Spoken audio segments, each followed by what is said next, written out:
ولا تحسبن الله غافلا عما يعمل الظالمون إنما يؤخرهم ليوم تشخص فيه الأبصار مهطعين مقنعي رؤوسهم لا يرتد إليهم طرفهم وأفئدتهم هواء وأنذر الناس يوم يأتيهم العذاب فيقول الذين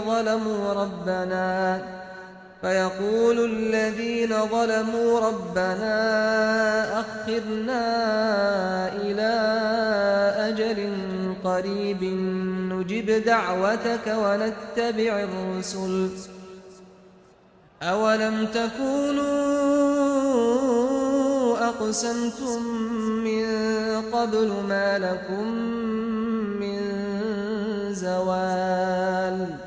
وسكنتم في مساكن الذين ظلموا أنفسهم وتبين لكم كيف فعلنا بهم وضربنا لكم الأمثال وقد مكروا مكرهم وعند الله مكرهم وإن كان مكرهم لتزول منه الجبال فلا تحسبن الله مخلف وعده رسله إن الله عزيز ذو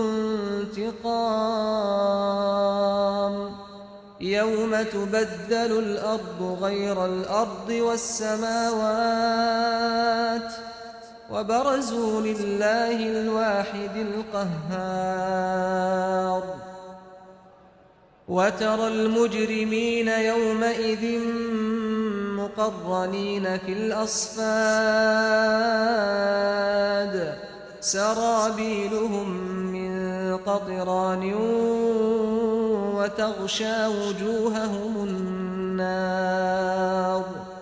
ليجزي الله كل نفس